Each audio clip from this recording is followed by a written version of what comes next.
Tal vez Diario de una Pasión nos trae a la pareja más perfecta, ponele, de este momento entre Rachel McAdams y Ryan Gosling. Hablé con el editor de esta película, con Heim, que me contó cómo se llevaban efectivamente en el set y cómo fue hacer una de las icónicas escenas de esta película donde se los ve a los dos remando y alrededor de ellos hay un montón, pero un montón de patitos que me parece que no terminaron tan bien. We now return to Mira Akien and Contre with our latest interview. They're both, of course, gorgeous. They're both terrific actors. And I was on location the whole time. They did not get along, but I tend not to go to the set very much because I don't want to know about things like that. It was a magical summer. Noah was a country boy. Allie was from the city. They met the night of the carnival. All I have to work with really is the material they give me, and the material they gave me was just wonderful. Which was the scene that defined the movie for you? But, there's a lot of flirtation in the movie, of course. And the scene that really, for them,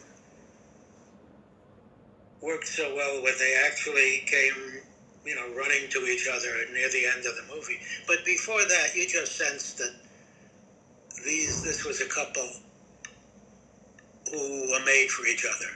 Yeah. No matter what kind of travail they suffered through. It wasn't over. It still isn't over. What about that scene that maybe it's not improvised, but it's tricky to achieve, the one with the ducks and the boat? How amazing was to see that, and how's the story behind that scene? Do you want to feed him? Yeah.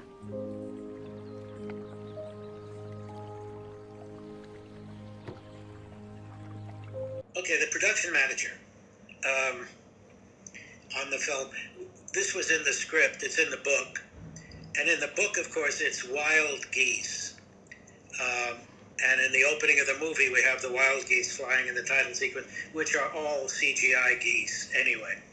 But here, it was really a remarkable problem to think about it ahead. How do you make a lake full of geese, no matter what color they are? Yeah.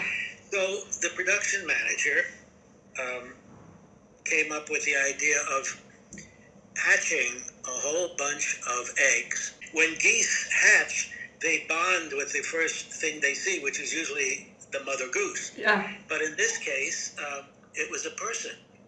And they had, I don't remember how many, but what we did was take a pod of them, we filmed them on different areas, and then plunk them down optically in the middle of the lake, and it works, I think, just beautifully. I always wish, though, they could have been wild geese. Yeah. But nobody seems to mind. No. It's they looked as wild as they can get. And what happened to these geese after that scene? Because if they were raised on captivity. Yeah, there weren't that many, of course. There were not, a lake full of geese.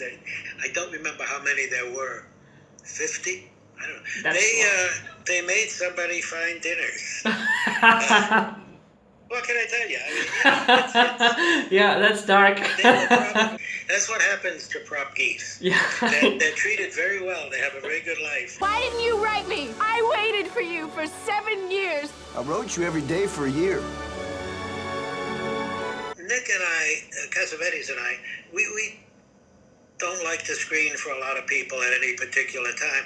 But when we felt the film was ready, we invited some friends. In my case, my girlfriend, who's now my wife, Dee Dee Allen, who had edited, famous editor who had edited John Q for Nick just before this, and the casting directors, friends of Nick's, and maybe 6 or 7 people, and my assistant, and we all crowded into a room looking at a chem. At a certain point, and I don't remember when, but I could hear sniffling all around me. And I looked over, and it would seem that my wife was sniffling. But down the rest of the couch, people were punching each other in the shoulder trying to get one of her tissues. So everybody was sort of sobbing, at which point Nick came up from behind the coffee table. He looked around at everybody, broke into a big smile, and settled down behind the coffee table again. It was quite a lovely moment. When we had our test screening, people were crying so much that I suggested that for the premiere, the producer get little cans of tissues, Kleenex tissues, to put in the arms of the chairs where people keep a soda. And he did that. And when the screening was over, people were walking out, but you look back in the room and it was just, looked like popcorn, but big popcorn, crying everywhere. You know, it's not the best movie ever made, but it sure reached a lot of people. Yeah. And if you had read the book, which I didn't, I tried to read the guy's books. He's not a very good writer, but he's very popular. And I can't read his stuff. I can't. Nicholas Sparks, and also Jodie Picoult, who did the next 2 films later, a film I did with Nick, My Sister's Keeper. And what Nick does when he's directing a movie and rewriting the movie, he eliminates all of the fake sentimentality. So what you have left is maybe what you might call real sentimentality. But it just, because if you have too much of that, it's too sweet. Yeah. You know? Yeah. And so whatever people say, I think the film worked beautifully well. Yeah. And look how many people are still watching it. Yeah. What is it? Wow, it's 15, 17 years later, isn't it? Yeah, I think it's 2004, I think.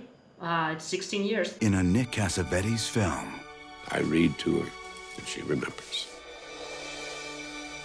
The Notebook.